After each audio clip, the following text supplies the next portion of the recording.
Bonjour à tous et bienvenue dans la vidéo sur l'équinoxe d'automne, mais vu d'une manière un peu plus spirituelle.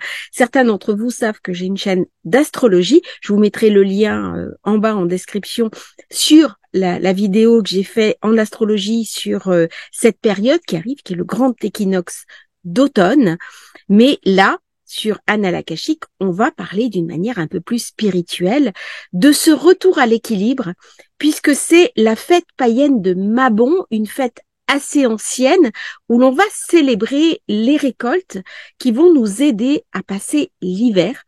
L'équinoxe, c'est le 0 degré du soleil dans la balance, un signe artistique, un signe de sensualité, un signe d'accord, de médiation, de diplomatie. Il y a une forme de douceur chez la balance et on cherche à rééquilibrer les énergies du jour et de la nuit qui sont à peu près à égal, mais aussi en moi. Comment je vais pouvoir refaire cet équilibre, peut-être matérialiser, parce que la période est aussi à écouter son dialogue antérieur, à regarder un petit peu les souffrances du passé. C'est un moment idéal pour aller chercher nos vies antérieures. Je reçois beaucoup de personnes actuellement qui viennent pour cela, pour expurger des vieilles souffrances du passé, que ce soit en décodage familial. On va travailler sur les lignées, mais aussi travailler sur nos mémoires antérieures, voir ce que l'on a été, quelles sont ces douleurs qui sont restées bloquées et comment les expurger. Pourquoi cette invitation spécialement en ce moment? Eh bien, parce que le nœud sud qui est un petit peu le fantôme de tous nos passés, les fantômes, toutes nos douleurs que nous n'arrivons pas à expurger, quelque part le karma, n'ayons pas peur des mots, eh bien, il se trouve en balance, il va être sollicité par Mars et éclairé par le soleil. C'est donc pendant le mois qui vient un moment idéal pour me recentrer sur moi, sur mes douleurs du passé et pouvoir comment je vais pouvoir les alchimiser. On va avoir une invitation à la fin de l'année qui est à se centrer sur Pluton. Pluton, ça a à voir aussi avec mon ADN. Pluton, ça a à voir avec mon ADN, comment je vais pouvoir reprogrammer mon ADN par ma spiritualité, par la visualisation, par l'autre compréhension de moi-même, afin d'avancer sereinement dans la vie. Donc Mabon vient nous raconter de tartes à la citrouille, de cérémonies, pourquoi ne pas faire un hôtel, déguster les produits de Mabon et célébrer Mabon avec une fête de famille en invitant ses amis, peut-être en mettant des tenues un petit peu différentes et puis en s'amusant parce que ces vieilles fêtes païennes, elles viennent nous raconter aussi les grands cycles de la Terre, les grands événements comme ça, des saisons, avec cette saison de l'automne qui arrive avec les feuilles qui tombent, ces belles couleurs automnales et cette richesse, parce que la couleur de l'automne, eh bien, c'est le brun, c'est le or, c'est le jaune, et ça vient faire penser à l'abondance. Eh bien, dans cette période, on va parler de la corne d'abondance, puisque la Vierge parle des récoltes, mais la balance, eh bien, vient raconter de toute cette abondance que je reçois en moi, que ce soit les fruits, que ce soit les légumes, que ce soit les céréales. Et avec les céréales, je vais faire le pain. Et avec le pain, eh bien, je vais avoir assez à manger, je vais pouvoir vendre, je vais pouvoir faire du commerce. Et donc, c'est l'abondance qui rentre dans ma vie. C'est le moment parfait pour recevoir, pour appeler et pour concrétiser l'abondance dans ma vie. Vénus, c'est la planète qui se trouve en Taureau, qui est la planète de l'argent. Et dans la Vierge, dans la balance, pardon, elle vient raconter la corne d'abondance. Alors, la corne d'abondance, au départ, qu'est-ce que c'est? Eh bien, le vieux Saturne, le vieux grincheux, dévorait ses enfants. C'est de la mythologie, aussi bien grecque que romaine, c'est à peu près la même si les noms sont différents. Et puis, la femme de Saturne a refusé qu'il continue comme ça à dévorer ses enfants. Donc, elle a donné une pierre à manger à Saturne et elle a protégé le premier de ses enfants, qui a été Jupiter. Et le vieux Saturne n'y a vu que du feu. Donc, elle a porté son enfant dans sa cuisse, elle l'a protégé. Et puis après, il fallait bien que le petit Jupiter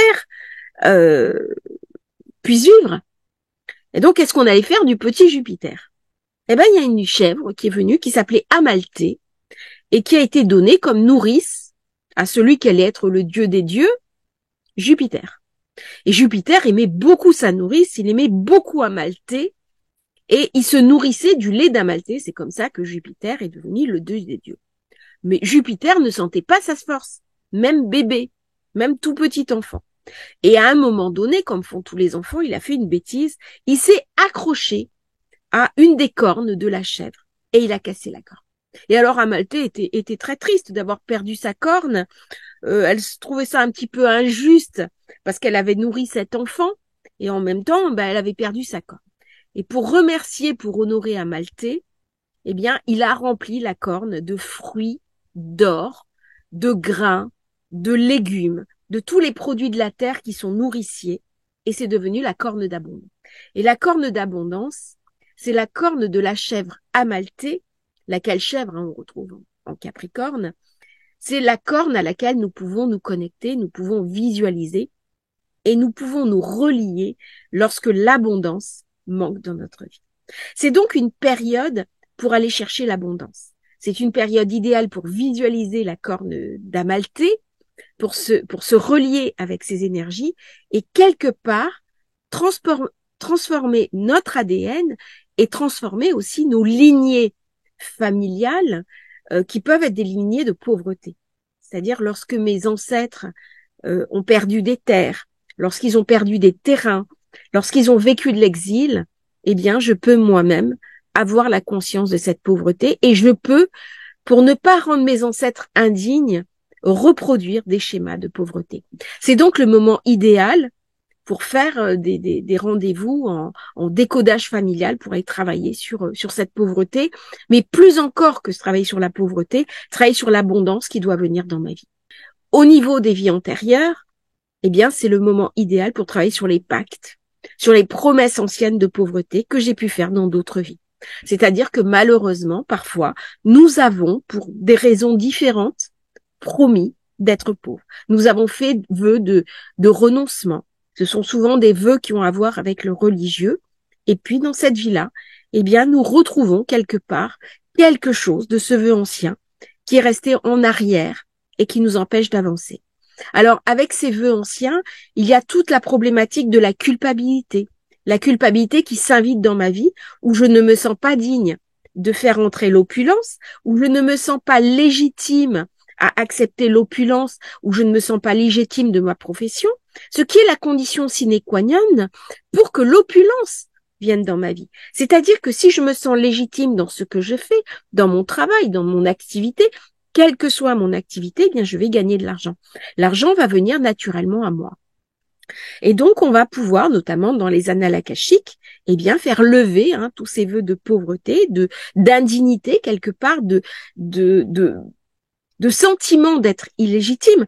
Alors de là, tous les syndromes d'imposteur, bien sûr.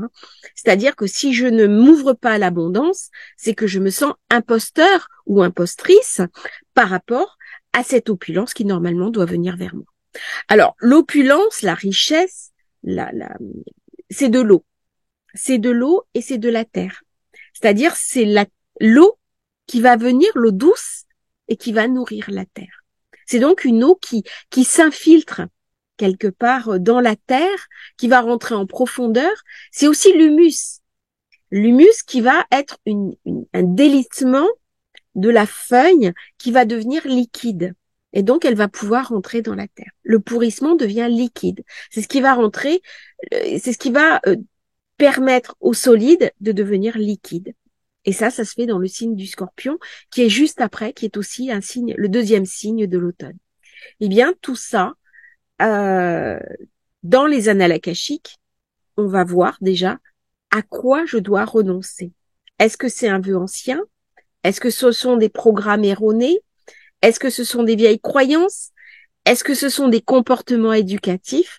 Eh bien, le premier travail à faire quand on veut faire venir l'abondance à soi, avant de prier les guides et les maîtres, les anges, et de faire des actes de prière pour faire venir l'abondance, et la première chose à faire, c'est de faire le point.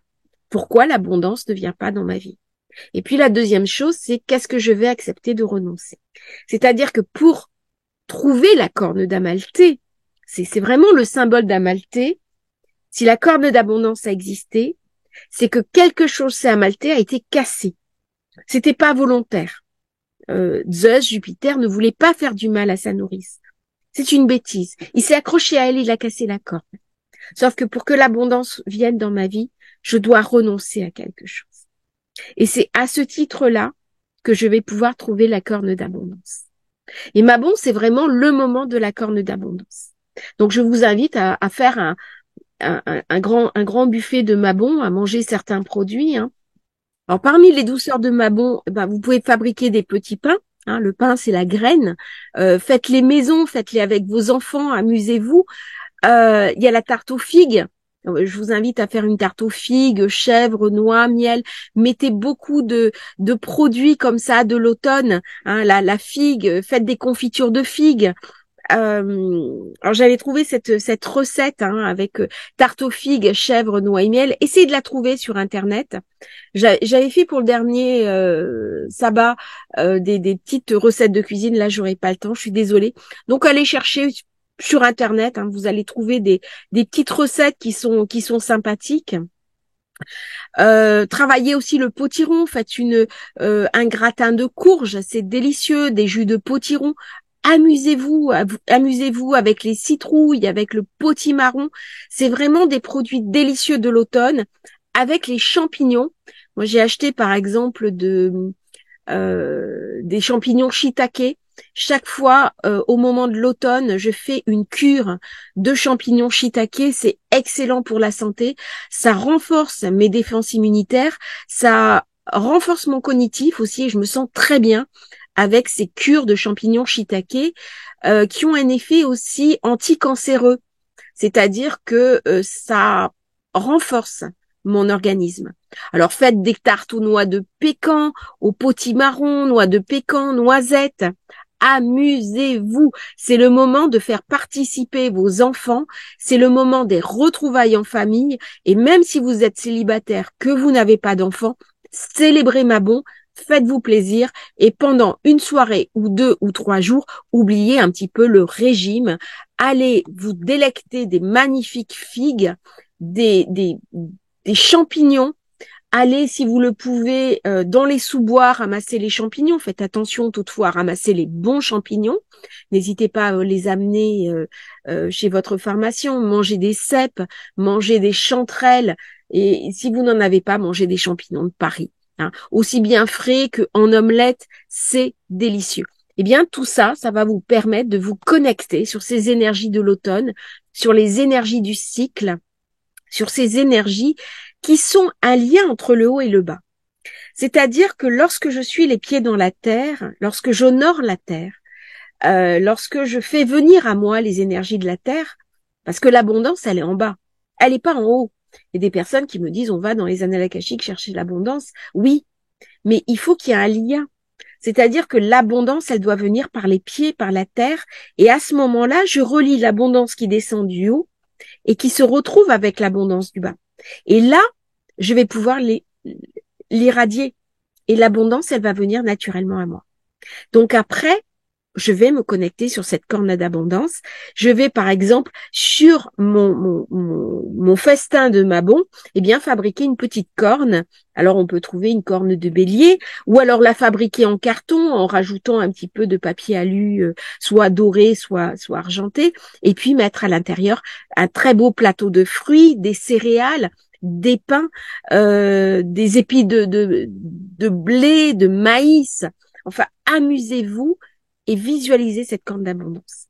Et là, eh bien, pour les personnes qui arrivent à aller dans les annales akashiques, eh bien, visualisez cette corne d'abondance et demandez au guide et au maître, eh bien, de lever vos blocages, de lever vos limites et de faire rentrer l'abondance dans votre vie. Ça passe par une méditation, ça passe aussi par une capacité à faire le point.